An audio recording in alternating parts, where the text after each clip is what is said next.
قل هل يستوي الذين يعلمون والذين لا يعلمون إنما يتذكر أولو الألباب. بگو آیا کسانی که می‌دانند و کسانی که نمی‌دانند برابرند؟ همانا تنها خردمندان پند می‌پذیرند. هر زمان هر لحظه ای صدها سلام، چاریار مصطفی در صدرشان، چاریار مصطفی در صدرشان، اهل دین و عقل داند قدرشان. سلام و درود فراوان بر تمامی شما حضار محترم، مخصوصاً علمای اعلام و میهمانان ارجمند. موضوع صحبت بنده در این محفل نورانی ضرورت وحدت امت اسلامی و راهکارهای آن است که حقیقتاً امری بسیار عظیم و مهم و حیاتی است. نخست سرودی را به صورت مخمس خدمت حضرات تقدیم می دارم. مایه عز و سعادت، فوز و نصرت وحدت است. وحدت امت اسلامی در سراسر جهان، از هر فرقه و نسل و قوم و نژاد. مایه عز و سعادت، فوز و نصرت وحدت است. هم کلید فتح باب فضل و رحمت وحدت است. رمز خوشبختی و مفتاح سیادت وحدت است. موجبات ارتقاء دین و دولت وحدت است. باعث خوشنودی اهل دیانت وحدت. اهل دین و عقل بیشک طالب وحدت بود. اهل دین و عقل بیشک طالب وحدت بود، چون که وحدت موجبات کثرت قدرت بود. مایه رشد و تعالی رایت رفعت بود. حاصل فصل و جدایی ضعف و هم ذلت بود. آرزوی مؤمن با دین و غیرت وحدت است. معتصم گشتن به حبل الله برای مسلمین اوجب از هر واجبی باشد بلا شک و یقین. اختلاف و تفرقه، بغض و عداوت، جور و کین در میان مسلمین باشد خلاف اصل دین. مقتضای دین و ایمان هم سیاست وحدت است. بهر انصار و مهاجر، تابعین و همسلف، هر که غیر از این بیندیشد یقین بئس الخلف. موجبات حفظ دین و ملک و ملت وحدت است.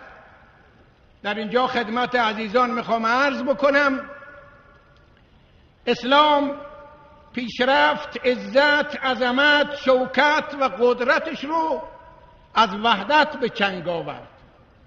اونگاه که وحدت مسلمین خدشه‌دار شد، ضعف و ذلت و پراکندگی و نگرانی و ناراحتی به سراغ اسلام و مسلمین آمد که بر مسلمانان است وحدت اسلامی را در سراسر دنیا حفظ کنند. عدل و آزادی، اخوت شد شعار دین ما. دین ما شعارش عدالت است، آزادی است، اخوت است. این شعار دین ماست.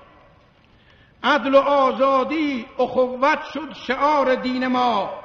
وحدت و صلح و صفا و دوستی آیین ما. چقدر زیباست. عدل و آزادی، اخوت شد شعار دین ما. وحدت و صلح و صفا و دوستی آیین ما. رحمت و رأفت، رفاقت مقصد دیرین ما. این حقیقت روشن است از گفته شیرین ما. مذهب و اهداف و قصد اهل سنت وحدت است. بارالله هر که دارد سعی اندر اتحاد، از گزند دشمنان دین حق محفوظ باد. طالبان تفرقه هرگز میان ما مباد. طالبان تفرقه هرگز میان ما مباد. گر بود جان و تنش هم خانه اش برباد باد. آیت لطف الهی بهر امت وحدت است. آرزوی قلبی شافی یقیناً وحدت است، چون که وحدت بهر دین و ملک و ملت رحمت است. اختلاف و هم تشتت بین امت آفت است. اختلاف و هم تشتت بین امت آفت است. بیشک این آفت مضر شرع و دین و دولت است. راز خوشبختی و رمز فوز و عزت وحدت است.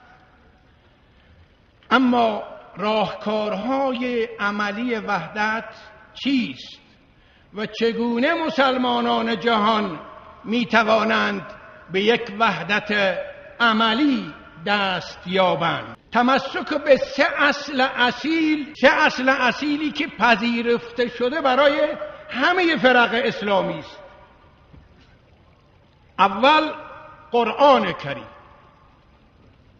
دوم سنت سنیه صحیحه نبویه، سوم اجماع علماء امت، مخصوصا علماء امت که باید نمونه و معیار وحدت و همدلی باشند و دین را و دستورات دین را از این سه منبع بگیرند و اون وقت است که وحدت مسلمین عملا تحقق پیدا می کند.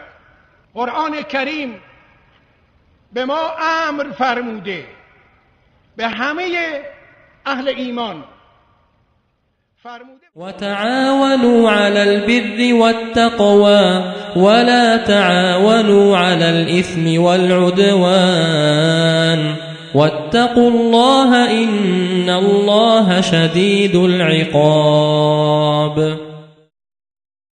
وتعاونوا على البر والتقوى ولا تعاونوا على الإثم والعدوان واتقوا الله ان الله شدید العقاب. تعاون در بر و تقوا در همه زمینه ها، عدم همکاری در اسم و عدوان در آنچه که گناه است و تعدی و تجاوز به حقوق دیگران، این دو اگر رعایت بشه در میان امت اسلامی، همه چیز، همه مشکلات حل می شوند. همه با هم تعاون در بر و تقوا داشته باشند که این دو تا کلمه عامند.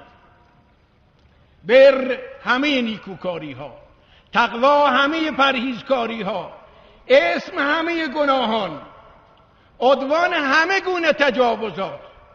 اگر تعاون در بر و تقوا و عدم تعاون در اسم و عدوان تحقق پیدا بکند، حقیقتاً وحدت مسلمین عملاً تحقق پیدا می کند. اگر بین مسلمان ها اختلاف شد، بزرگترین حلال اختلاف قرآن و بعد از آن سنت و بعد از آن اجماع امت است. صحابه کرام، آل محمد و اصحاب محمد رضوان الله تبارک و تعالی علینا و علیهم اجمعین صلی الله علیه و آله و صحبه و سلم، در صدر اسلام چگونه با هم متحد شدند، چگونه ملت پراکنده شبه جزیره عربستان رو متحد و متفق کردند. عزیزانی که تاریخ خوانده‌اند و آشنایی به تاریخ دارند می‌دانند که در اوائل پیدایش دین اسلام و طلوع خورشید اسلام در شبه جزیره عربستان، شبه جزیره عربستان تحت حکومت پادشاهی یمن بود. پادشاهی یمن تحت سیطره امپراتوری ایران بود. ببینید شبه جزیره عربستان در چه وضعی بوده و اون وقت رسول خدا علیه السلام با یاران متحدش و بعد از آن خلفاء راشدین رضوان الله علیهم اجمعین با همیاری و همکاری امت اسلامی چگونه توانستند امپراتور ایران و امپراتور روم و پادشاهی مصر را به زانو درآورند و زیر پرچم اسلام قرار بدهند. اگر اینها وحدت نداشتند، همدل و همزبان نبودند، میشد این کار بشه؟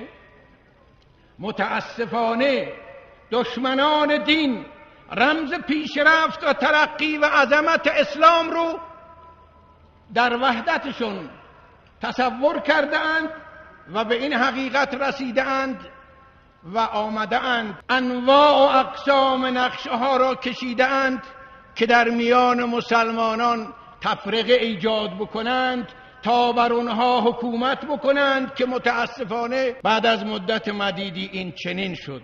ملت مسلمان جهان باید بیدار باشند، باید آگاه باشند و بدانند که دین اصل است. به خاطر فرع نمی شود اصل رو در معرض خطر و ضرر و زیان قرار داد. اصل را نمی شود به پای فرع قربانی کرد، اما فرع را می شود به پای اصل قربانی کرد. من این عرض را خدمت همه عرض می کنم.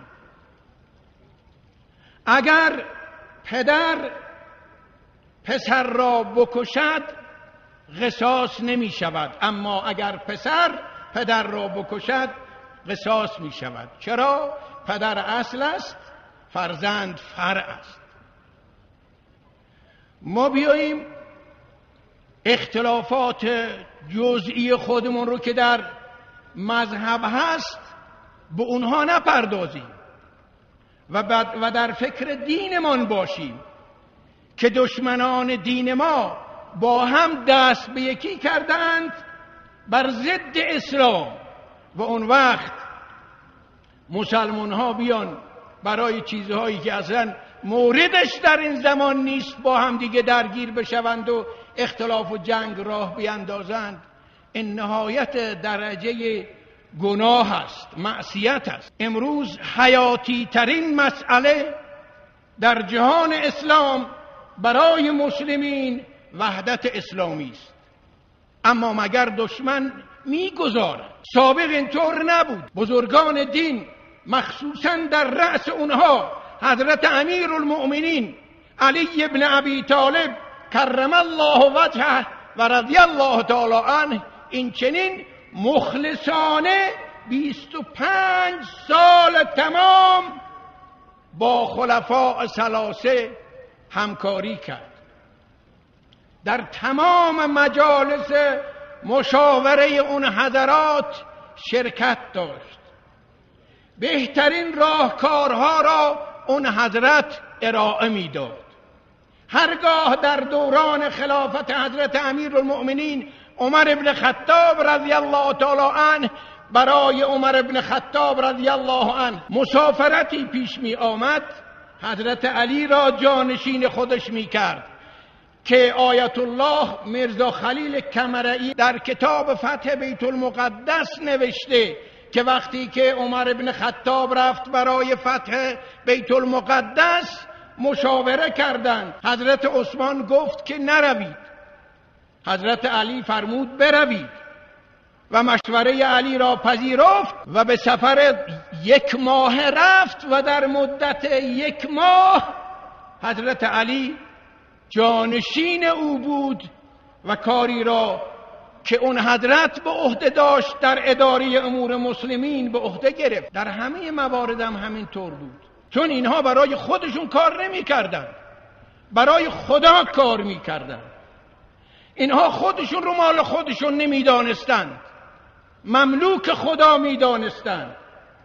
و در صدر اسلام صحابه کرام دین را آنچنان که فهمیده بودند، خود را و هر چه دارایی داشتند همه را از آن خدا میدانستند و از بذل جان و مال و عزیزان خودشون دریغ نداشتند. اونها اصلا جان خودشون رو فدای راه دین میکردند، هرگز از راه دین سوء استفاده نمیکردند.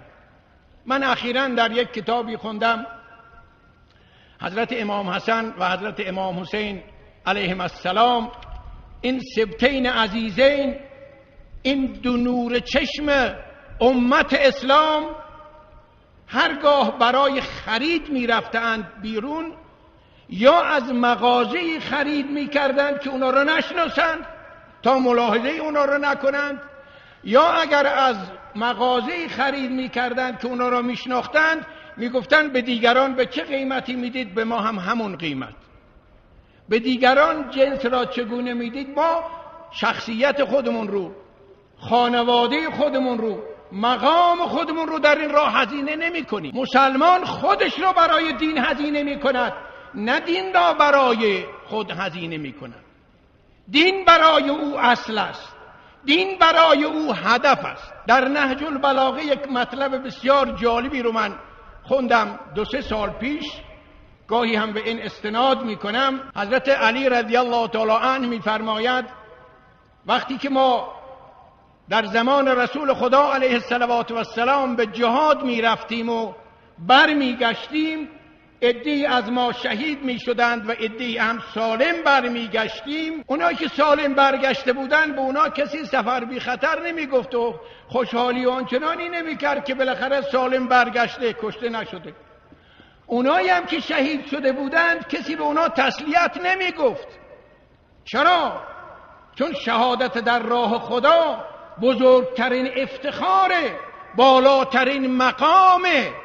رسول خدا علیه السلام این جملات رو بیان فرموده درباره شهادت. فرموده والذی نفس محمد بیده لوددت ان اغزو فی سبیل الله فاقتل ثم اغزو ثم اقتل ثم اغزو ثم اقتل.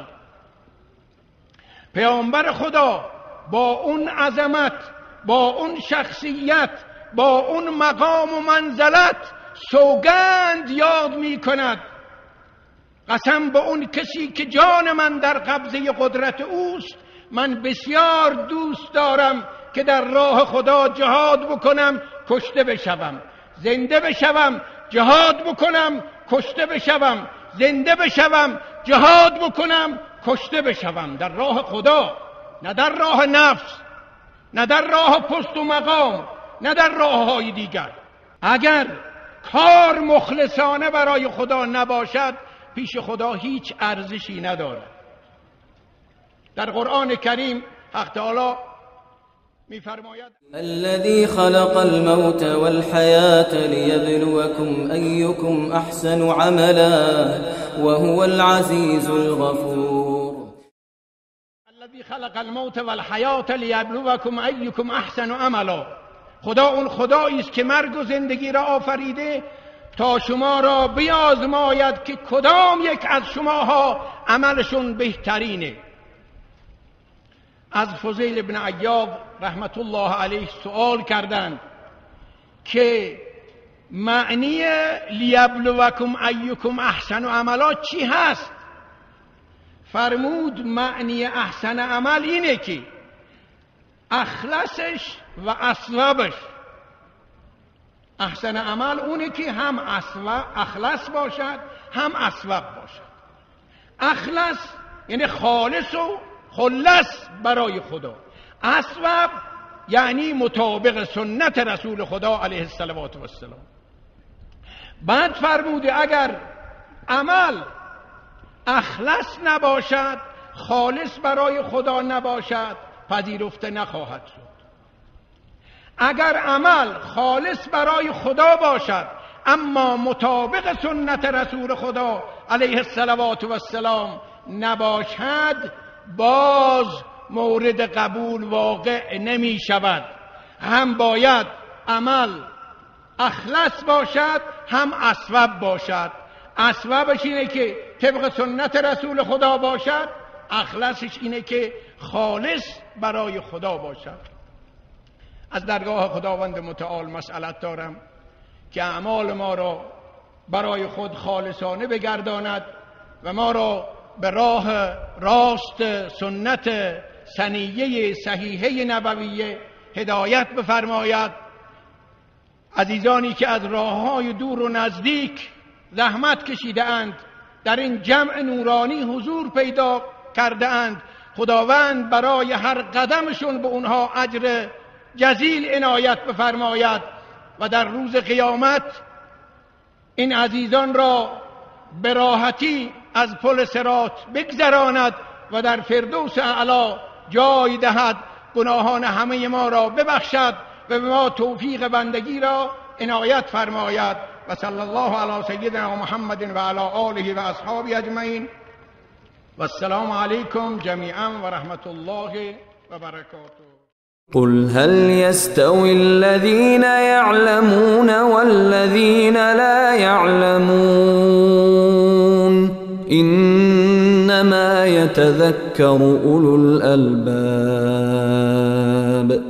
بگو آیا کسانی که می‌دانند و کسانی که نمی‌دانند برابرند؟ همانا تنها خردمندان پند می‌پذیرند.